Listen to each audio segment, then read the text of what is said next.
Welcome to the very first video of this channel. In this video I'll give you 50 League of Legends tips and tricks. I also did the same concept on my Valorant channel and a lot of people seem to like it. So I thought, why not also make one for League, my friends. Some tricks are for beginners and some tricks are more advanced. Now let's stop the talking and start the video. With Nidalee, the further you stand away, the more damage your Q does. The distance is calculated at the point your spear hits the target. So as soon as you throw your spear, walk a little back to do more damage. When you're playing mid and you're afraid the jungler will gank you, ward one side and play around that side. This makes ganking from the other side of mid almost impossible. And on top of that, if you use a control ward, it makes ganking for your jungler way easier. In almost every echo build, the Sonya's Hourglass is essential. When things go wrong, just throw your W on yourself and cast your Hourglass. All the enemies standing around you will get stunned. Your ult is on yourself, so you can cast your ult and do a lot of damage to the enemies. Easy peasy kills for you, my friend. When you're playing Ashe, Draven or Ezreal, you can cast your ult towards the base when you see the enemy is recalling with low HP. You need to be on point with your timing, but if you time it correctly, it's one of the most satisfying kills. And on top of that, you will most likely tilt the enemies. Did you ever place a ward like this? Yeah, you're not the only one, my friend. Luckily, there's an easy trick. When you use your cursor, you can see when you're about to place a ward in the bush or outside the bush. Very smart. An easy but also essential Yasuo combo is E/Q. With this combo, you will surprise the enemy because it's going so fast and knock them up. Nice one for an all-in. And another one about Yasuo, when you knock them up, you have time for one extra basic attack before you cast your ultimate. You gotta maximize your damage, my friends. If you press A, you can see your auto attack range. Using A makes it also very easy to kite and last hit minions while moving. I would really recommend using this tactic. When you destroy a ward, walk to the opposite direction you want to move to. This is because you will be visible for a few more seconds. My friend Tommy destroyed the ward over here, then faked walking towards River, but in fact he was sneaky peeky walking towards Caitlyn. And because of this, they almost got a kill. With Riven, instead of just doing your Q combo, try to auto attack, Q, auto attack, Q, auto attack, Q. This is also called animation cancelling and it will do more damage to the enemy. Very nice. With Aurelion Sol, if you want to roam, don't use your Q and your E close to you. When you do this, you go slowly separate ways and this is not the right way. So instead, look at the spot where you want to go to, cast your Q there and after that cast your E on the same spot. This way you can make a very big Q. Alternatively, you can also just click on the minimap. When you are playing support and you're recalled, don't always walk to your lane immediately. Try to walk to Dragon first for a ward for example, or even to middle for an easy gank. Because of this I got a nice kill on Corki. Just ignore my W over here.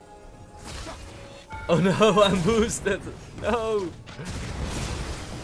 Oh, we got him! Hey! Now another support trick. When you are playing with Ignite as a support, use your Ignite at the start of a battle. This way, if the enemy heals, it will get halved. When I see people playing Wukong jungle, I see a lot of people using their E first to get close to the camp and then doing their combo. But your Q reduces the armor of the enemies, also the jungle camps. So to clear the jungle a little bit faster, first do a basic attack, Q, then your E and your W. I think I learned this trick about 7 years ago from Nightblue 3, but I'm still using it. When you play an AP champion, don't buy a Rabadon Deathcap as your first or second item. This is because this item will scale with AP. So this item is better in the mid to late game when you have a lot of other items with a lot of AP. Unless your name is Veigar of course, then the Rabadon is always good. When you use your ultimate with Twisted Fate, make sure to pull out the right card before you teleport. I mean, you don't want to pull out your blue card. Trick2G would be very mad on you. If you are completely new to League and you want to learn the mechanics and abilities of a lot of champions, go play some ARAM. I've played it a lot back in the day and it also helps for movement and dodging skills. Back in the day you had to time the EQ combo from Alistar, but now you can just press your Q while you are dashing. Man, the amount of times I missed that combo back in the day is insane. I'm happy this is a feature now. When you play Teemo, buy a sweeper when you hit level 6. You can use your shrooms as wards, but one thing, don't play Teemo please. When you are farming with the Aerie Q, make sure you line yourself up so you also hit the enemy. If you go to settings, then go to communication, you can find the ward ping. This ping is not bound to any hotkey by default, so make sure to change it quickly. It's a very useful one though. When you hit your CC, don't be afraid to overkill the enemies. A lot of players are afraid they are wasting their ultimate, but often it's just better to waste everything as long as you get the kill. Like over here, I'm sorry for Twisted Fate.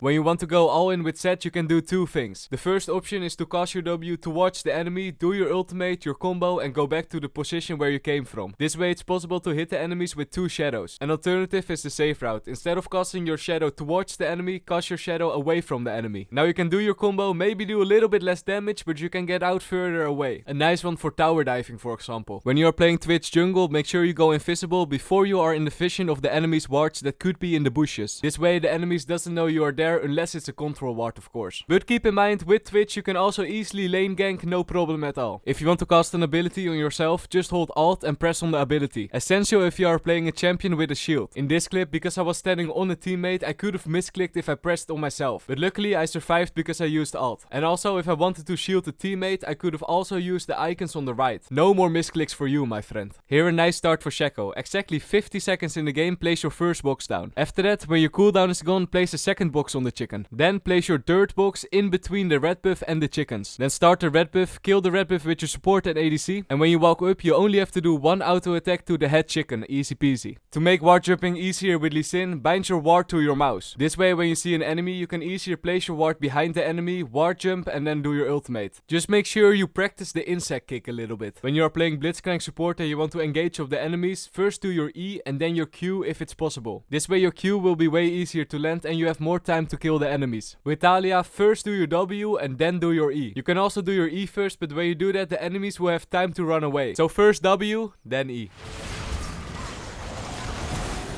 Damage is insane, dude. Nice. What I see a lot in the lower elos is that Vayne players are using their Q to get close to the enemies. But you have to think about it, my friends. Don't do it like you saw in the clip. Instead, try to position yourself so you can hit the enemies in the wall. When you pull a buff while you are playing support with the CC, make sure you time it right so you cancel the auto attack of the buff. In the background, an example with the trash flay. And while you're at it, you can also block the red buff so it does a little bit less auto attacks. When you play Zac jungle, make sure E first. Your range will get bigger and this way you can gank from some unique angles. When you use your Ashe E, make sure you position yourself so it spots at least a few things. For example, your red buff, the raptors and the enemy's red buff, or of course through the river so you spot the Drake, the Baron and the Scuttle Crab. A very good ability if you want some information all around the map. With Bard, use your E at the spawn to save some time. Every second helps, my friends. With Nautilus you can Q the wall to get away, but it's going very slow. So only use it when you really have no other option. Not sure what you want to buy? A control ward, my friend. Always buy a control ward. Doesn't matter if you're playing top, jungle, ADC or support. Control ward is important. When you play Master G and you have some sort of tank in the top laner, you can do a very early Baron. Just buy a control ward, ask your top laner and start the Baron. And when you play against Master G, make sure to ward it at all time because it can suddenly go very quick. Also, if you like this video this far, feel free to subscribe. This is a brand new channel, so every bit of support helps. Thank you so much. This is not always the best option, but 9 out of 10 times when you play against Soraka, focus Soraka first. She's squashy anyways and this way she won't be able to heal her teammates. When you play Annie and you walk to a lane or to a fight, start stacking your stun already. This is especially good if you are invading at level 1. Start with your W, stack your stun, and when you invade, easy stun for you. Another small Annie tip, keep your stacks at 3. The enemies might think, oh, he doesn't have his stun, but when they come close, press E, ability, and easy peasy kill for you. When you are playing a support with the shield, you often have the choice to either buy an Ardent Censer or a Staff of the Flowing Water. Don't just blindly follow a MOBA fire build, think about it first. Do you have teammates with a lot of attack speed? Go for the Ardent Censer. Works perfect with Kog'Maw and Twitch, for example. If you don't have teammates like that, just go for the Staff of the Flowing Water. This gives movement speed to your teammates. And this is the end of the first video of this channel. I hope you learned something and I see you hopefully in the next one. Peace.